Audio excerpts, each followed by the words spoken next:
Today's new member of the day is Stephen Isherwood. Stephen, thank you so much for being a David Pakman Show member. We really do depend on the support of members like Stephen to stay on the air. You can sign up at davidpakman.com/membership, or for the rest of the week, get a free David Pakman Show Patriot Mail calendar for 2016 with your membership at davidpakman.com/calendar16.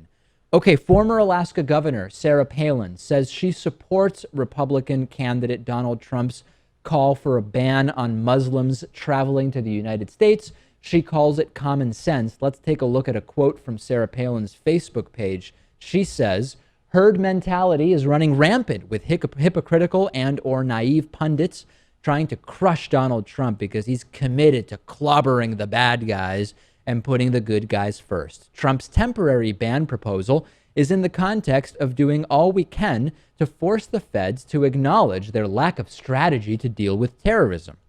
A broken system allowed terrorists to come to our home and slaughter Americans. A bold non-politician candidate calls for a pause in this flawed bureaucratic program so it can be fixed to make sure it doesn't happen again. That's common sense, which is why the media and spineless pundits attack it. So let me see if I understand, Sarah. A country based on religious freedom and founded on escaping religious tyranny in England is a country where it's logical to ban Muslims based on their religion from traveling to the U.S. Something is not fitting, Lewis. There's a missing piece to the puzzle, or as I like to say, the wheel is turning, but the hamster is dead. Yeah.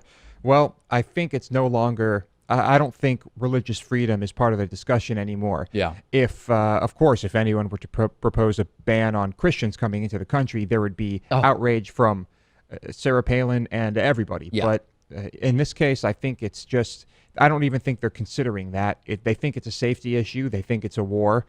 And I guess the person on the other end of this war, the enemy, is an entire religion. Apparently it is, yeah. And I was thinking, please let Donald Trump pick Sarah Palin as his running mate, but it probably won't get to that point. No one will make that mistake again. Usually you don't pick your running mate until you've been named the nominee. You're officially the nominee.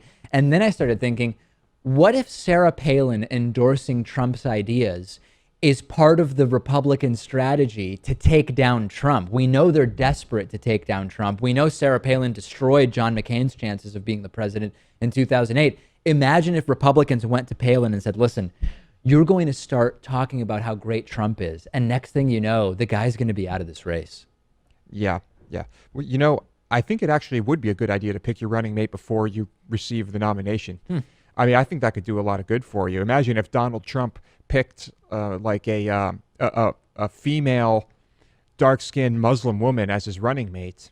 I think that could work wonders for his campaign, right? Yeah, because some Muslims are some of his best friends and running mate. It doesn't matter he wants to ban them from coming to the U.S. Somehow, one of them is going to be his running mate. No, I see what you're saying. It's an interesting idea.